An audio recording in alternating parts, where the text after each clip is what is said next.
Welcome back everyone, or just welcome to the channel if you're new. I'm DarkHour717 and today we're going to be looking at one of the most profitable ways in which you can mine resources in the Star Citizen universe. We're going to cover a very well-known area that is plentiful in commodities as well as a great way to maximize your profits. Before we get started though, don't forget to hit the like and subscribe button as we aim to get closer to that 5,000 subscriber mark. We can hit it in no time if just a fraction of the 86% of people not subscribed hit that button.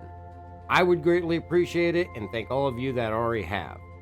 Also remember to head over to Twitch where you can find me and the rest of Amrox Fang streaming 3 nights a week. Also stick around to the end of the video to find out how you can enter to win an Avenger Titan starter pack with Squadron 42. As we all know, mining in the Star Citizen universe is one of the many ways in which you can earn a large amount of AUEC fairly quickly, as long as you have a bit of patience with the refinery time. The most profit you will see is always when playing the long game and wait that time for it to be processed down. As we go through this video here, the items I will discuss pertain more to those that own a prospector or mole in-game or through a pledge, as a rental does not allow the swapping of components, and I actually cover the best practices for mining with stock components in another video which I'll link above and in the description below. But one major hurdle I hear often is the time it can take to find mineable rocks that are actually worth breaking down and collecting. So in this first part, I'm going to cover a couple of quick tips and tricks that can help in this matter. And very simply put, one word says it all, that's Lyria. This remote moon of ArcCorp system is actually the current and most abundant with the precious sought after Quantanium. Quantanium, of course, is the highest paying commodity in the Star Citizen universe at this time. So a key to finding Quantanium on Lyria is fairly easy. You want to look for areas where mountains come down to meet the plains, and this is usually the spots you're going to start finding outcroppings of Quantanium. I typically will start at quantuming into the orphanage or Shubin mining SPA L12, and once out of quantum, stay 1,000 meters or so above the moon and start active scanning to get an idea of what is around. What you want to look for are groupings of rocks closely together. Typically on Lyria, if 2 rocks or more are within a couple of dozen meters of each other, they will be Quantanium. Most commonly, 1 low percentage rock and 1 more moderate or high percentage.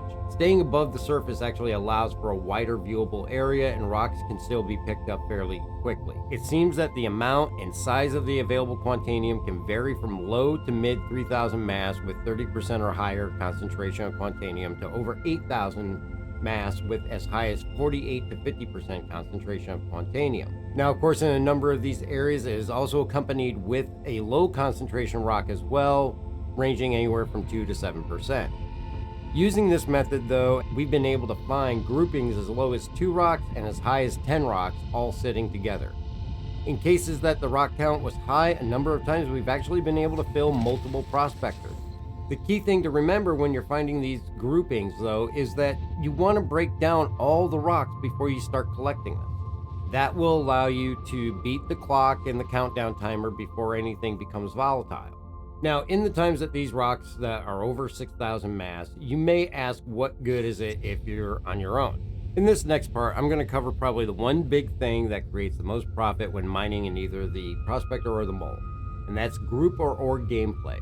Org or group gameplay honestly is a major part of Star Citizen universe.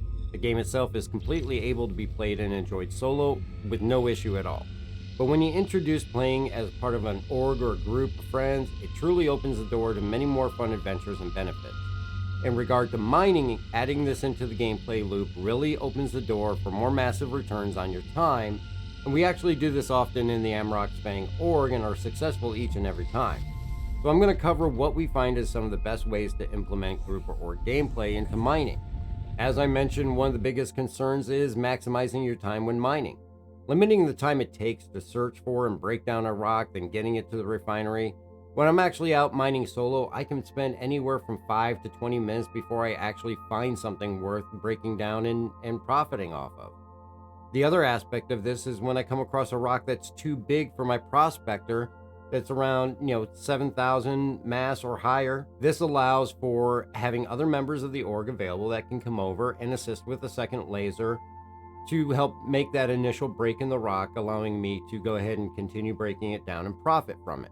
In most cases, these larger rocks actually have enough commodities to fill both prospectors, which basically leads to more profit for everybody. When mining in a group, we found the best results come when we have a dedicated scout though.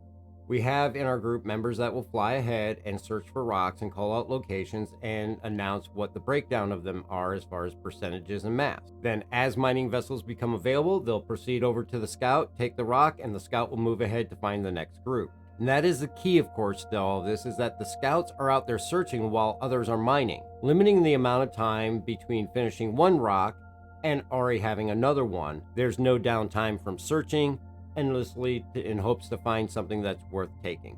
When this is actually done properly, the scouts always have rocks lined up as each miner becomes available, and most times ends up having to wait for a mining vessel to become free to go get it. And it just becomes an endless loop of proceeding down to a rock, break it down, extract it, head to the refinery, and then proceeding right back down to another rock. And in all actuality, this is just a constant flow of mineable resources. And that's another benefit when working with a scout, is that it allows for the ability of someone to act as a security resource for the group. Typically, we don't encounter anybody while we're out mining on Lyria. The most common aggressor we find is usually an NPC.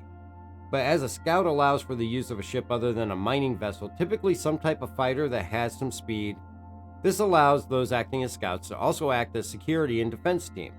If they or any of the miners report incoming contacts to the scout, they can immediately divert to the ship that is reporting it, or directly intercept if they discover it to determine whether it's a friend or foe. If it's a foe, then they can immediately address the contact and remove the threat if needed. Of course, with larger groups, this allows for even more security and response, as we typically will run with one scout per 3 to 4 mining vessels. The other benefit as far as working like this with an org or a group of friends is profitability.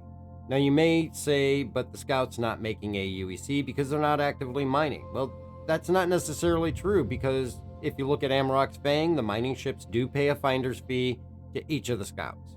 This means if you take a rock, you pay the scout that found it 10% or so, whatever you feel is fair, of the refined value, so that they're making a UEC as well.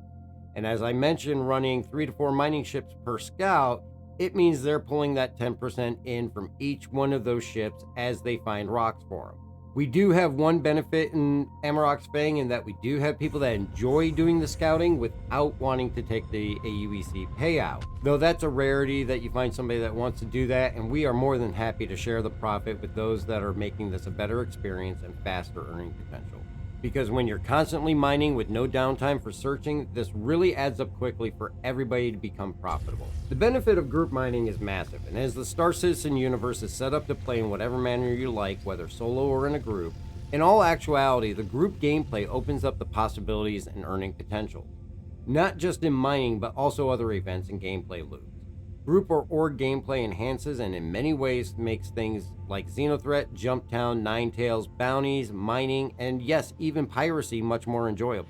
Some may not have the availability to join an org or have a large group of friends to join in with, but actually it's very easy to find an org, and that RSI website lists all active organizations on the organizations page. You can go here and see what orgs are out there, which cover everything from general or casual gameplay to very specialized single gameplay loops like cargo or mining.